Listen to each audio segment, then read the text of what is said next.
என்ன ரிப்பேர்னு தெரியல. நீ வண்டியிலே உட்காந்துரு. நான் ஊருக்குள்ள போய் யாராவது மெக்கானிக் இருந்தா கூட்டிட்டு வரேன். சரி.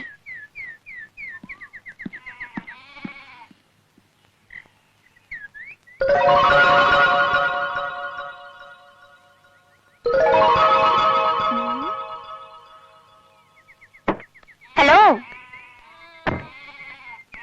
நீங்க இந்த ஊர்ல தான் இருக்கீங்களா? சின்ராஸ் மாமாவும் நீங்களும் கல்யாணம் பண்ணிட்டீங்கன்னு கேள்விப்பட்டேன். காரும் பங்களாவுமா ஏதோ வசதியா இருப்பீங்கன்னு நினைச்சேன். இப்படி கால்நடையா போறீங்க. கல்யாணத்துக்கு பிறகு எல்லா பொண்ணுக்கும் இனிஷியல் தான் மாறும். உங்களுக்கு தலையெழுத்தே மாறிடுச்சு. ஏதோ கலெக்டர் ஆக போற அது இதுன்னு சொன்னாங்க. ஆயிட்டியா? இப்ப தெரியுதா நான் ஏன் சின்ராஸ் மாமா வேண்டான்னு சொன்னேன்னு? அந்த ஆள கல்யாணம் பண்ணியிருந்தா நானும் உன்ன மாதிரி தான் காலம் பூரா அடுப்படியிலையும் கணத்தடியிலையும் தான் கிடக்கணும். நீ ஒரு படிச்ச முட்டாள். அத சொல்லிட்டு போலான்னு தான் வந்தேன்.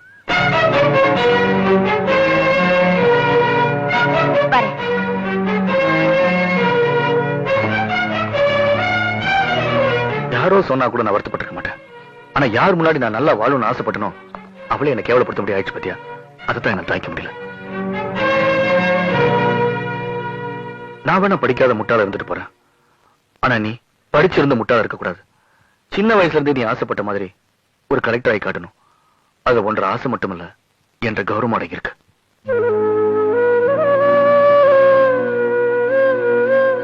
நான் கலெக்டர் ஆகிறது தான் உங்களுக்கு சந்தோஷம்னா, அதுதான் உங்களுக்கு கௌரவம்னா, நான் கண்டிப்பா படிக்கிறேங்க. ஐஏஎஸ் படிக்கணும்னா நிறைய செலவாகுங்க. அத பத்தி நீ ஏன் கவலைப்படுற? என்ற தலை அடமான வச்சாவது நான் உன்னை படிக்க வைக்கிறேன். பாத்தியா, பள்ளி கூட சத்தம் போடுது. பள்ளி சத்தம் போடல, நான் தான் சத்தம் போட்டேன். கல்யாணம் பண்ணமா பொண்டாட்டி கர்ப்பமாக்கணுமான்னு இல்லாம அவளை கலெக்டர் ஆக்கி பார்க்கணும்னு ஆசைப்படுறீங்களே, நீங்க தான் மாப்பிள உண்மையான ஆம்பளை.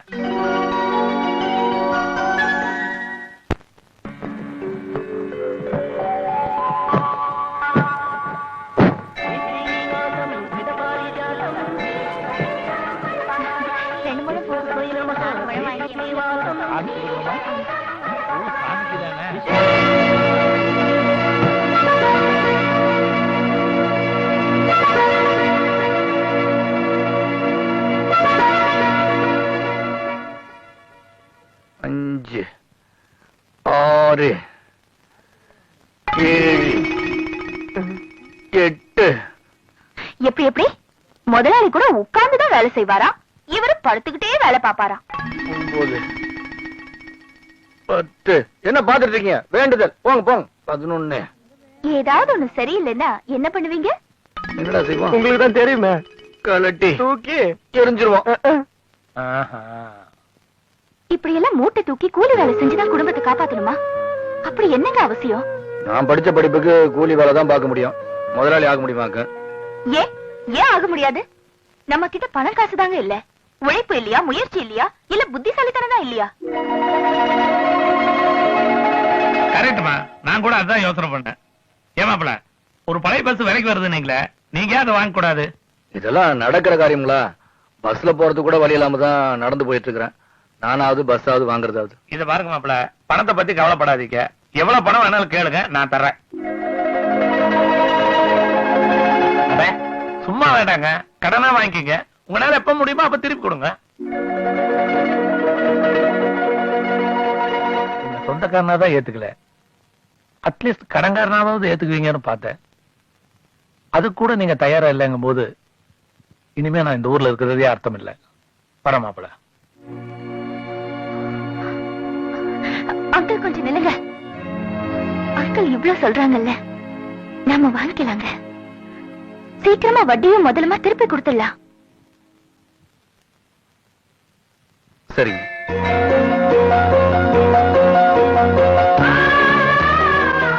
உங்க எண்ணம் போல ஓஹோடு வரணும் தம்பி.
தம்பி கொஞ்சம் நில்லுங்க.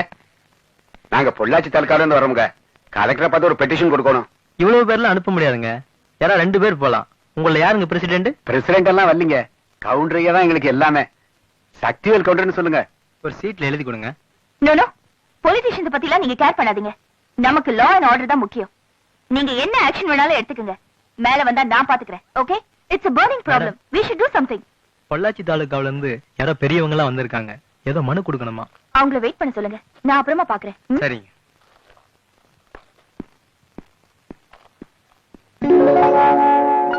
ஆறுமுகம், மேடம். அவங்கள இமிடியேட்டா வர சொல்லுங்க. சரிங்க. நீங்க ஒரு 10 மினிட்ஸ் வெளியில வெயிட் பண்ணுங்க. அவங்க கிட்ட பேசிட்டு அப்புறமா நான் உங்களை கூப்பிடுறேன். ஓகே? Okay madam.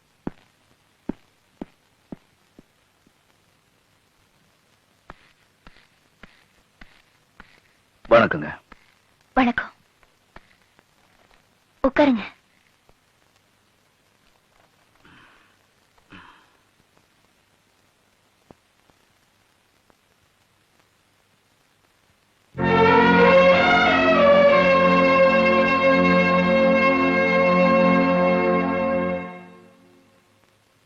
இந்த உதவாகரை நம்பி வந்து அவன் ஒரு உதவாகரை, இந்த 2 உதவாகரை ஒன்னா சேர்ந்து உருப்படாமதான் போகுது.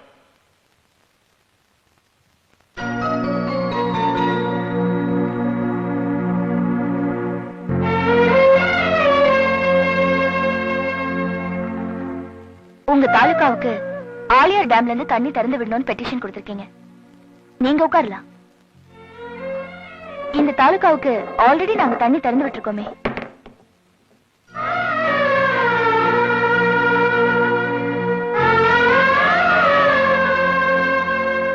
உங்க கால்வாய்க்கு வருஷத்துல 5 மாசம் தண்ணி திறந்து விடணும். அப்படி பார்த்தா ஜூலை to நவம்பர் திறந்து விட்டுருக்கோமே. வாசம் தானுங்க. போன தடவை தண்ணி திறந்து விட்டப்ப புயல் வெள்ளம்லாம் வந்து பயிரெல்லாம் அடிச்சிட்டு போயிருச்சுங்க. மறுபடியும் நடுவு நட்டு இருக்கிறோம். இப்ப நீங்க டேம திறந்து விட்டாதான் எங்களுக்கு உபயோகமா இருக்கு. அப்படி ஒரே ஒரு தாலுகாவுக்காக மட்டும் தண்ணி திறந்து விட முடியாது இல்லையா? தாலுக்கான்னு பார்த்தா ஒண்ணுதானுங்க. ஆனா அந்த ஒரு தாலுக்கால 126 கிராமங்கள் இருக்கு. அந்த 126 கிராமத்துல 2 லட்சம் குடும்பங்கள் இருக்கு. நீங்க அந்த 2 லட்சம் குடும்பத்தை பாருங்க. நீங்க சொல்றது எனக்கு புரியுது. இருந்தாலும் தனியா இதை நான் டிசைட் பண்ண முடியாது. Excuse me. ஹலோ, நான் லாயர் சுமித்ரா பேசுறேன். வர 15th அன்னைக்கு என்னோட வெட்டிங் டே. நீங்க அவசியம் உங்க ஹஸ்பண்டோட வரணும். I am sorry. அன்னைக்கு மாமனாரோட பிறந்த நாள். நானும் என் ஹஸ்பண்ட் கோயிலுக்கு போவோம். என்னால வர முடியாது. Oh, no problem. Then how is your son? Yes அண்ணா. Oh, he is fine. அப்படியே உங்க தாத்தா மாதிரி. உருவத்திலயும் சரி, குணத்திலயும் சரி. கொஞ்சம் முக்கியமானவங்க வந்திருக்காங்க. நான் அப்புறமா பேசுறேன். ஓகே? எதுக்கும் அந்த டிவிஷனல் இன்ஜினியர் கிட்டயும் மினிஸ்டர் கிட்டயும் கன்சல்ட் பண்ணிட்டு நான் உங்களுக்கு சொல்றேன். கண்டிப்பா நான் உங்களுக்கு ஃபேவரா பண்றேன். ஓகே? வரங்க. வணக்கம்.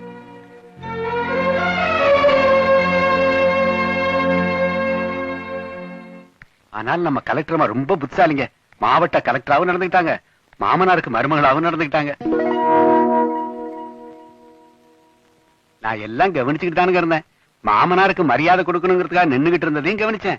உங்க காலில் விழுந்து ஆசீர்வாதம் வாங்கினதையும் கவனிச்சேன். இந்த வருஷம் உங்க ஸ்கூல் ஹையர் செகண்டரி ஆகிறதுக்கு நான் பொறுப்பு.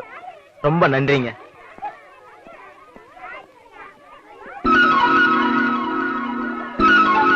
ஐயோ, நீ வந்துட்டு இருந்ததை கவனிக்கலப்பா, தெரியாம பட்டுருச்சு. பரவாயில்லைங்க. யாராவது வேணும்னே மையத்துவாங்களா? நீங்க ஒண்ணு ஃபீல் பண்ணாதீங்க, நான் வரேன். இந்த சின்ன வயசுல எவ்வளவு பெருந்தன்மையா இருக்கிறான் பாரு. எப்படிங்க பெருந்தன்மை இல்லாம போகும்? கவுண்டரையாவோட பரம்பரையாச்சுங்களே. நம்ம சின்ராஜாயோட புள்ளைங்க.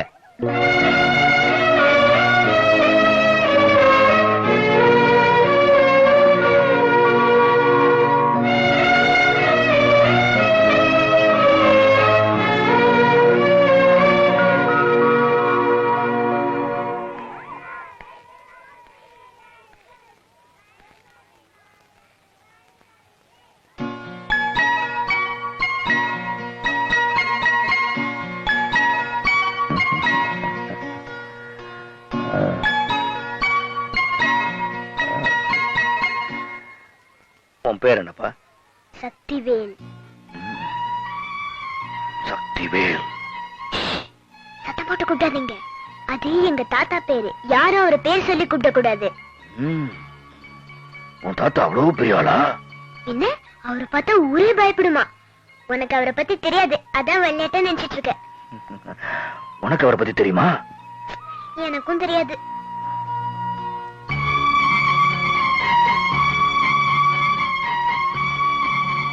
ஐ யானை, ஐ யானை, யானை, யானை. உனக்கு அதுல சவாரி செய்யணுமா? ஆமா. இந்தப்பா, ஏனுங்க இந்த குழந்தை அதுல ஏத்திட்டு போக முடியுமா? போலாங்கய்யா. ஓடிச்சு ஓடிச்சு.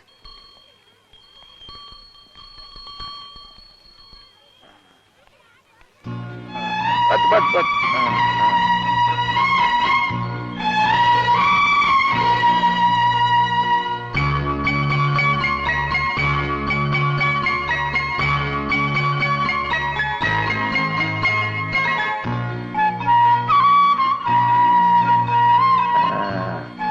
நல்லா இருந்துச்சா?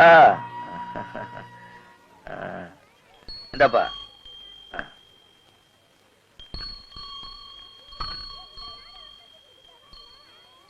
ஆமா, இவ்ளோலாம் பண்றீங்களே, நீங்க யாருன்னு சொல்லவே இல்லையே. ஸ்நேகிதன் வச்சுக்கிய.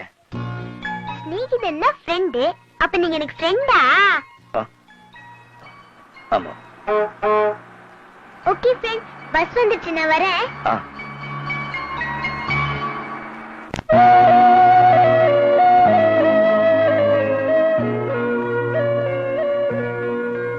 நான் பெருசா மதிக்கிற சொத்தை உள்ள இருக்கும்போது எனக்கு எதுக்கு இந்த சொத்தெல்லாம்?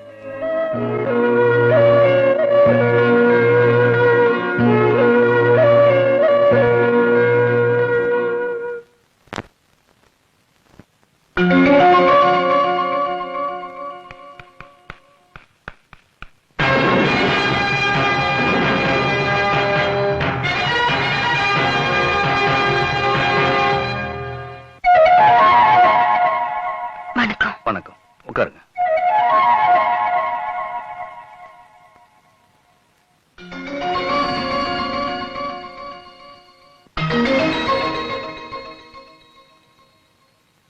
உங்ககிட்ட ஒரு உதவிக்காக வந்திருக்கேன். சொல்லுங்க. அவருக்கு பிசினஸ்ல ரொம்ப லாஸ் ஆயிடுச்சு. கம்பெனி மூடிட்டாரு. 6 மாசமா சும்மா தான் இருக்காரு.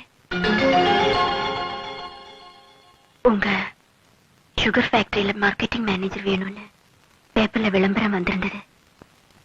அந்த வேலையை அவருக்கு கொடுத்தீங்கன்னா ரொம்ப ஹெல்ப்ஃபுல்லா இருக்கும்.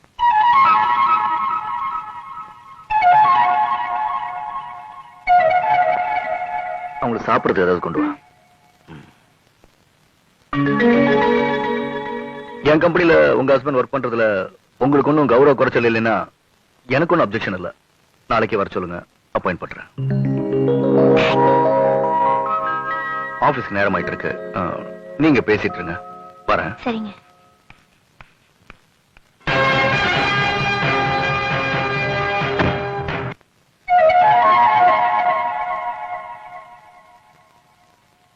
காலம் எவ்வளவு வேகமா சுத்துது பாத்தீங்களா?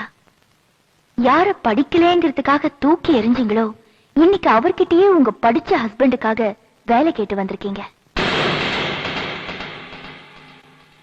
அன்னைக்கு 4 பேர்கிட்ட உன்னை அறிமுகப்படுத்த முடியுமான்னு கேட்டீங்க. இன்னைக்கு பாருங்க, அவரோட அறிமுகத்துக்காக எத்தனை விஐபிகள் காத்துட்டு இருக்காங்க தெரியுமா? வேலை வெட்டி இல்லாத முட்டாள்னு அவரை சொன்னீங்க. இன்னைக்கு எத்தனை எம்ஏக்கும் எம்பிஏக்கும் அவர் வேலை கொடுத்துட்டு இருக்காரு தெரியுமா? நான் உங்களை குத்தி காட்டணும்னு இதை சொல்லலைங்க. யாரையுமே நாம கேவலமா எடை போட்டுற கூடாது, அதுக்காகத்தான் சொன்னேன். எல்லா ஆணோட வெற்றிக்கு பின்னாலையும் ஒரு பெண் தான் காரணமா இருக்கான்னு சொல்லுவாங்க. பெண்ணோட வெற்றிக்கு பின்னால ஒரு ஆண் காரணமா இருக்காருன்னு எதுலயுமே சொன்னதில்லை. ஆனா நான் சொல்றேன், என்னோட வெற்றிக்கு பின்னால என் ஹஸ்பண்ட் தான் காரணமா இருக்காரு. இப்ப சொல்லுங்க, நான் படிச்ச முட்டாளா இல்ல நீங்க படிச்ச முட்டாளா? உங்க மனசு புண்படும்படியா பேசியிருந்தா என்ன மன்னிச்சிருங்க. கண்டிப்பா உங்க ஹஸ்பண்டுக்கு வேலை இருக்கு.